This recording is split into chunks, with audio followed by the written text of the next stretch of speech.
I'm here with Paul Behrens. Hi, we're live from COP26 here in Glasgow. I'm here with Paul Behrens, who's the Assistant Director of Energy and Environmental Change at Leiden University. Hi, nice to meet you. It's good to be here in the action room under the globe, which is a permanent reminder of what we're fighting for. So, Paul's the author of a book called Best of Times, the Worst of Times, Futures from the Frontiers of Climate Change. And I'm working my way through the book now, and it's a good read. And we actually just came out of a short talk with Paul on the panel. It was a really interesting discussion around the subject of food and how we need to transition to more plant-based eating, and that's a subject that I'm quite interested in.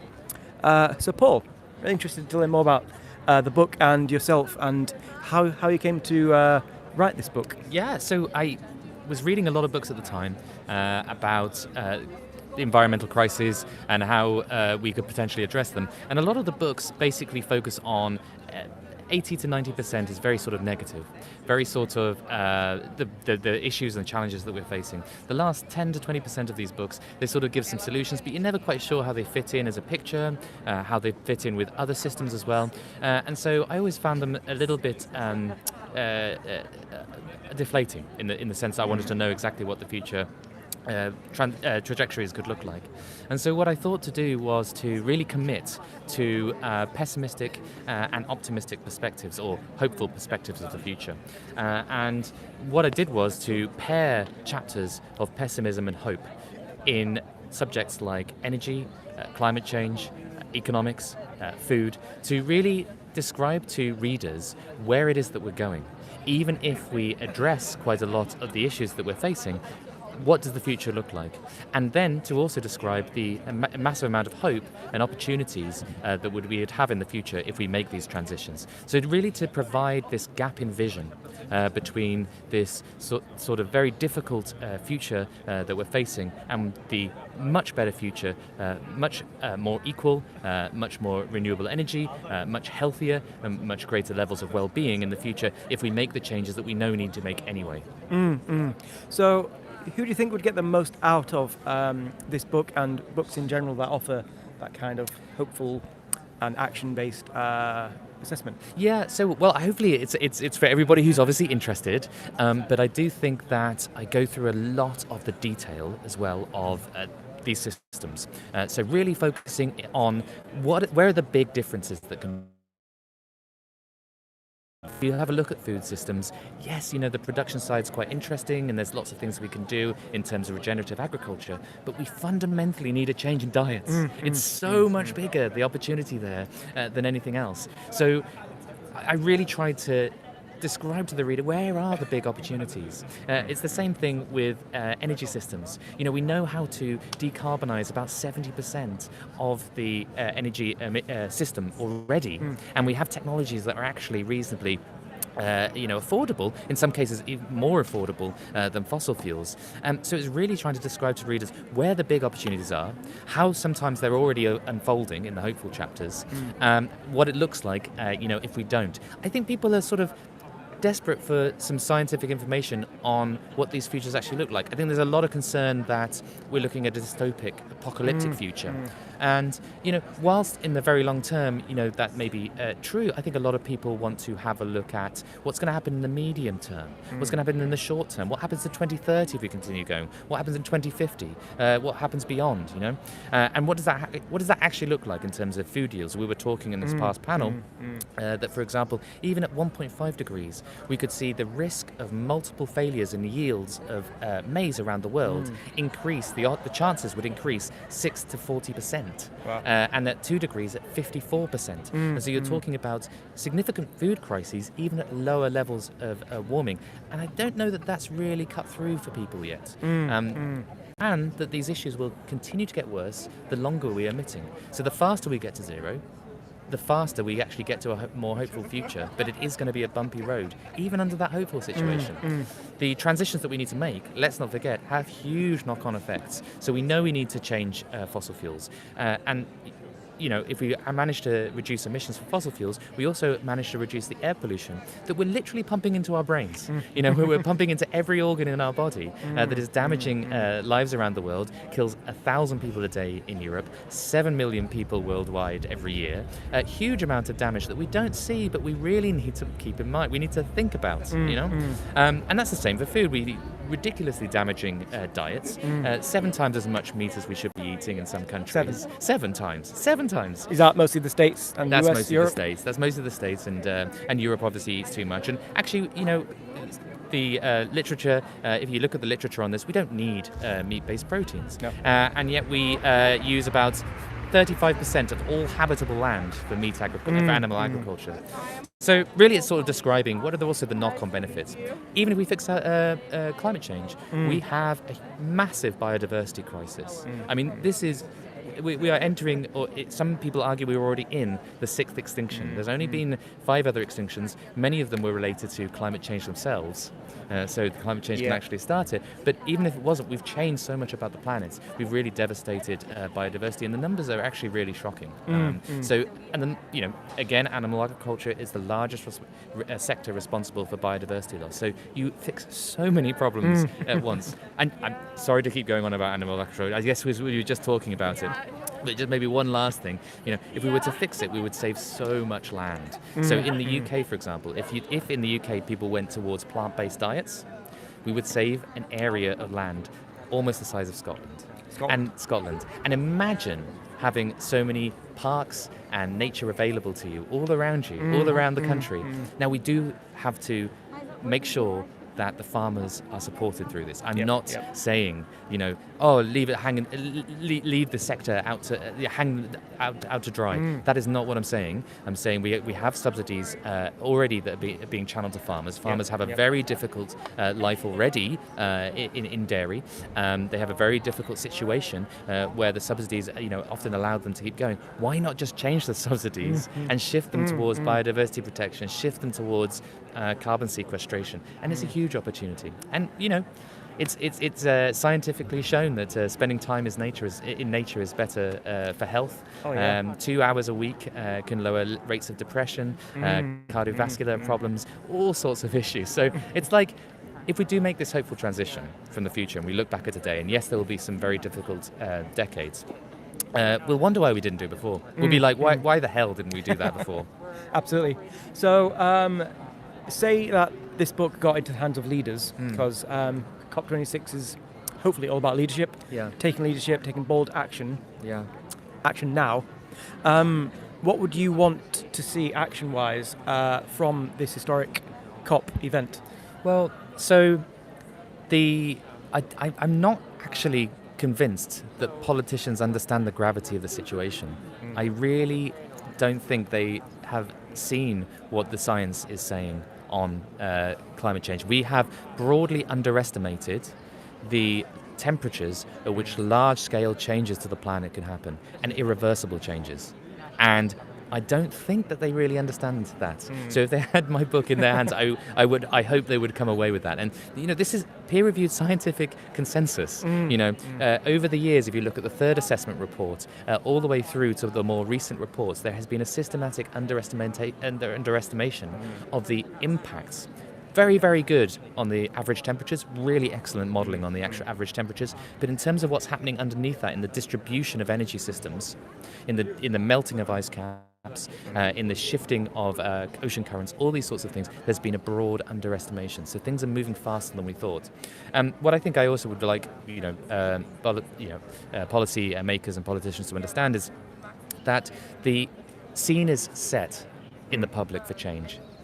When you look across any of the surveys of the public, people are very, very concerned. If you look at the Citizens' Assembly, which was held in the UK, they brought 108 people from around the country to discuss what people would like to do to address climate change, and they came up with solutions which are far beyond where politics is currently at. They were talking about frequent flyer levies. They were talking about banning SUVs. They were discussing about reducing meat significantly.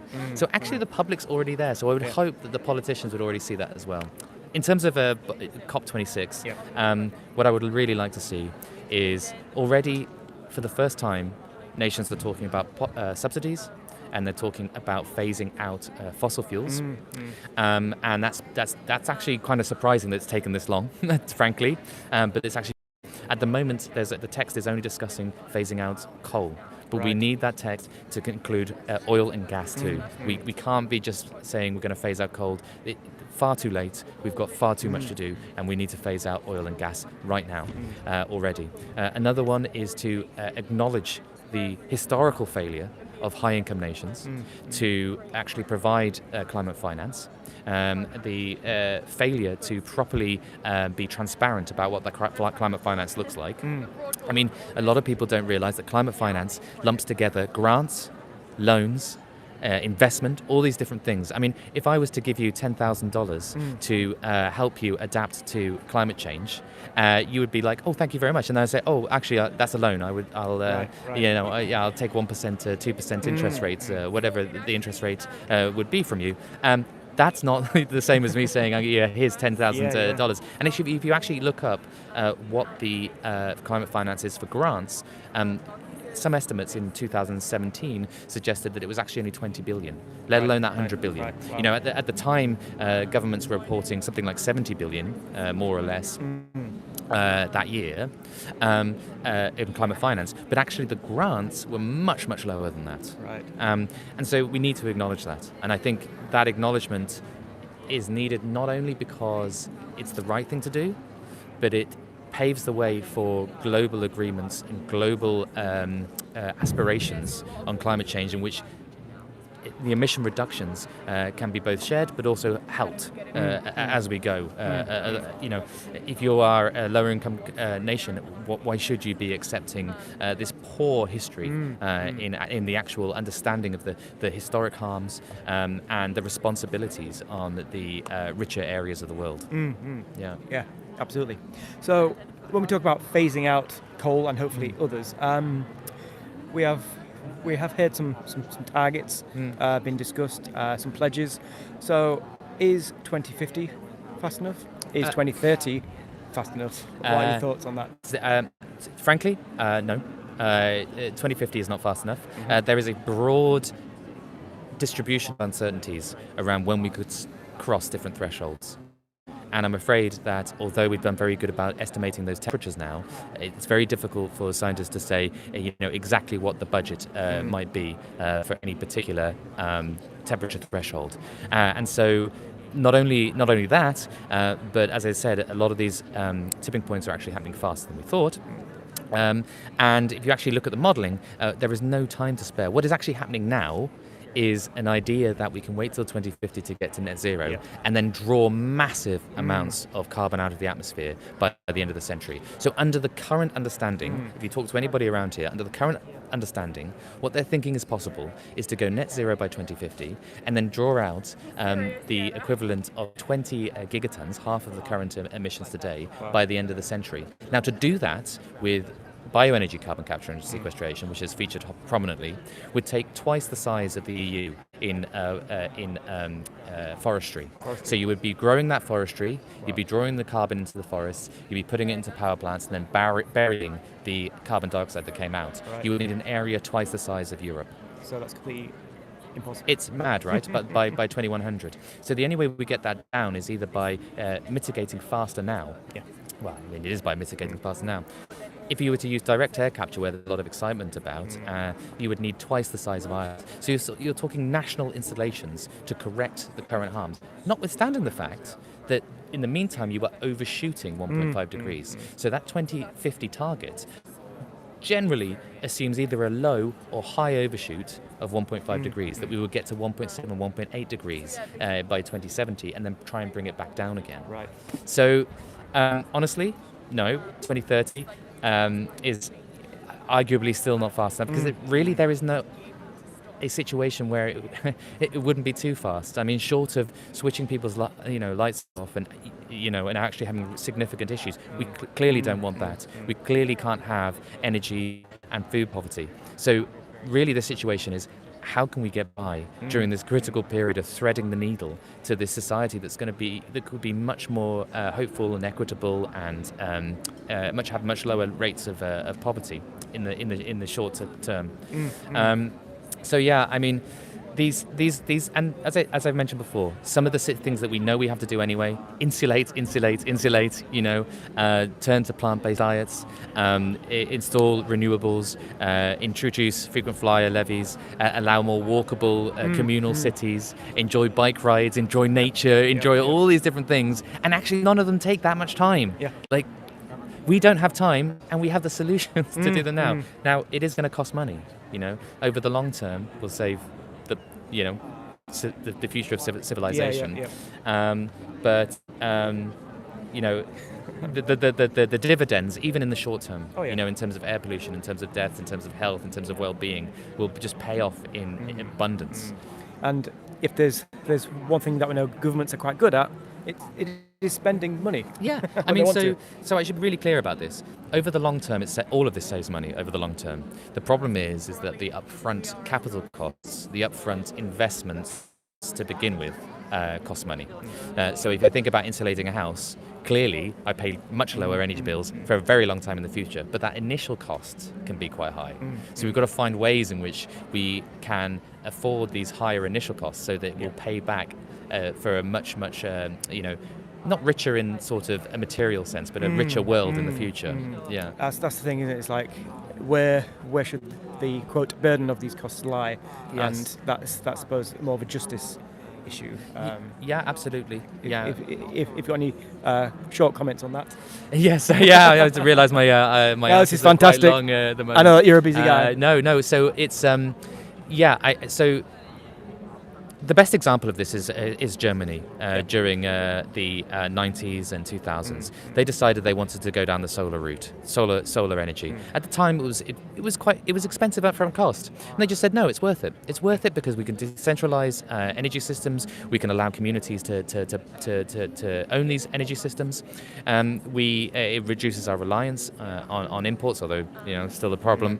And by doing so, they paid over the odds to bring the price down to a point now where new renewable and wind in many areas around the world is cheaper than existing fossil fuels. So it is cheaper to build new renewables than to put one more lump of coal back in the power plants. So there's a really interesting story about how a rich country can make the investments to drive down the costs to make that technology available for other people in the future. So there's one clear example.